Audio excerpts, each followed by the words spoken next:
ಇನ್ನು ಜನಾರ್ದನ ರೆಡ್ಡಿ ಮನೆಗೆ ಬೆಂಕಿ ಅವಘಡ ಅದು ಆಕಸ್ಮಿಕವೋ ಅಥವಾ ಉದ್ದೇಶಪೂರ್ವಕನ?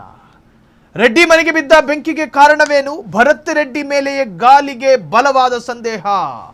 ಸದಾ ಸುಡ್ತೀನಿ ಪೆಟ್ರೋಲ್ ಹಾಕ್ತೀನಿ ಅಂತಿದ್ದ ಭರತ್ ರೆಡ್ಡಿಯ ಮೇಲೆ ಬಲವಾದ ಸಂದೇಹ ಮೂಡಿದೆ. ಗಾಲಿ ಜನಾರ್ದನ ರೆಡ್ಡಿಯ ಪತ್ನಿಯ ಮಾಡೆಲ್ ಹೌಸ್ ಅಂತ ಕರೆಯಲ್ಪಡುವ ಆ ಮನೆಗೆ ಬೆಂಕಿ ಬಿತ್ತು. ಅದನ್ನು ಆಕಸ್ಮಿಕ ಅಂತ ಹೇಳಿ ಒಂದಷ್ಟು ಜನ ವ್ಯಾಖ್ಯಾನಿಸಿದ್ರು. ಇನ್ನೂ ಒಂದಷ್ಟು ಜನ ಇದು ಪೊಲಿಟಿಕಲ್ ಪ್ರೇರಿತವಾದಂತಹ ದಾಳಿ ಆಗಿರಬಹುದು ಅಂತ ಹೇಳಿ ಶಂಕಿಸಲಾಯಿತು.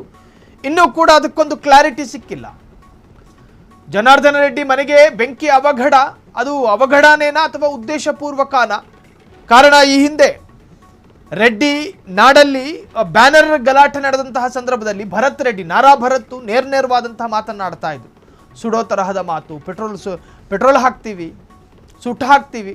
ಸೊ ಈ ತರಹದ ಮೌಖಿಕ ಸ್ಟೇಟ್ಮೆಂಟ್ಗಳ ಆಧಾರದಲ್ಲಿ ಮೊನ್ನೆ ದಿನ ರಾಮುಲು ಕೂಡ ಅದನ್ನೇ ಹೇಳ್ತಾ ಇದ್ರು.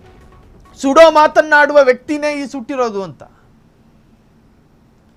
ಸದಾಕಾಲ ಸುಡುವ ಬಗ್ಗೆ ಮಾತನಾಡುವಂತಹ ನಾರಾ ಭರತ್ ರೆಡ್ಡಿ ಆತನೇ ಸುಟ್ಟಿರ್ತಾನೆ ಅಂತ ಹೇಳಿ ಜನಾರ್ದನ ರೆಡ್ಡಿ ಅವರ ಬೆಂಬಲಿಗರ ಆರೋಪ. ಒಟ್ಟಾರೆ ಯಾವ ಪ್ರದೇಶದಲ್ಲಿ ಬ್ಯಾನರ್ ವಿಚಾರವಾಗಿ ದೊಡ್ಡ ಸಂಘರ್ಷಕ್ಕೆ ಕಾರಣವಾಗಿತ್ತು ಅದೇ ಬಳ್ಳಾರಿಯಲ್ಲಿ ರೆಡ್ಡಿ ಪತ್ನಿಯ ಮನೆಗೆ ಬೆಂಕಿ ಬಿತ್ತು. ಇದೊಂದು ಪೊಲಿಟಿಕಲಿ ರಾಜಕೀಯ ಪ್ರೇರಿತವಾದಂತಹ ದಾಳಿ ಅಂತ ಹೇಳಿ ಗಾಲಿ ಜನಾರ್ದನ್ ರೆಡ್ಡಿ ಅವರ ಬೆಂಬಲಿಗರು ಕೂಡ ಅನುಮಾನ ವ್ಯಕ್ತಪಡಿಸಿದ್ರು. ಅದಾದ ನಂತರ ಮೊನ್ನೆ ದಿನ ಬಿಜೆಪಿ ಸಮಾವೇಶ ನಡೆಸಿತು. ಆ ಸಮಾವೇಶದ ಉದ್ದಕ್ಕೂ ಕೂಡ ಈ ಗಲಭೆಗೆ ಮೂಲ ಕಾರಣಕರ್ತನಾಗಿರುವಂತಹ ಭರತ್ ರೆಡ್ಡಿಯನ್ನು ಬಂಧನ ಮಾಡಬೇಕು ಅಂತೇಳಿ ಬಲವಾದ ಅವರ ಆಗ್ರಹವನ್ನು ಕೂಡ ವ್ಯಕ್ತಪಡಿಸಿದರು.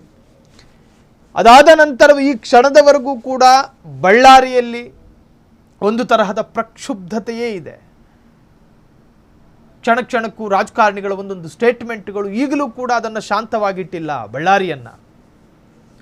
ಅದಾದ ನಂತರ ರೆಡ್ಡಿ ಒಡೆತನದ ಅಥವಾ ರೆಡ್ಡಿ ಕುಟುಂಬಕ್ಕೆ ಸಂಬಂಧಪಟ್ಟಂತಹ ಮನೆಗೆ ಬೆಂಕಿ ಬೀಳುತ್ತೆ. ಆ ಬೆಂಕಿ ವಿಚಾರವೂ ಕೂಡ ಈಗ ಬೇರೆ ಬೇರೆ ಮಜಲುಗಳಲ್ಲಿ ಚರ್ಚೆ ಆಗ್ತಾ ಇದೆ. ಒಟ್ಟಾರೆ ಭರತ್ ರೆಡ್ಡಿ ಅಥವಾ ಗಾಲಿ ಜನಾರ್ದನ ರೆಡ್ಡಿಯ ಬಳ್ಳಾರಿಯಲ್ಲಿ ಈಗ ಒಂದು ತರಹದ ಅನುಮಾನಗಳಿಂದಲೇ ಕೂಡಿರತಕ್ಕಂತಹ ಮಾತುಗಳು ಕೇಳಿ ಬರ್ತಾ ಇದೆ. ಕ್ಷಣದ ಸುದ್ದಿಗಳಿಗಾಗಿ ಫ್ರೀಡಂ ಟಿವಿ ಸಬ್ಸ್ಕ್ರೈಬ್ ಮಾಡಿ, ಲೈಕ್ ಮಾಡಿ ಹಾಗೂ ಫಾಲೋ ಮಾಡಿ. ಹೊಸ ಸುದ್ದಿಗಳ ನೋಟಿಫಿಕೇಶನ್ಗಾಗಿ ಬೆಲ್ ಐಕಾನ್ ಮೇಲೆ ಕ್ಲಿಕ್ ಮಾಡಿ.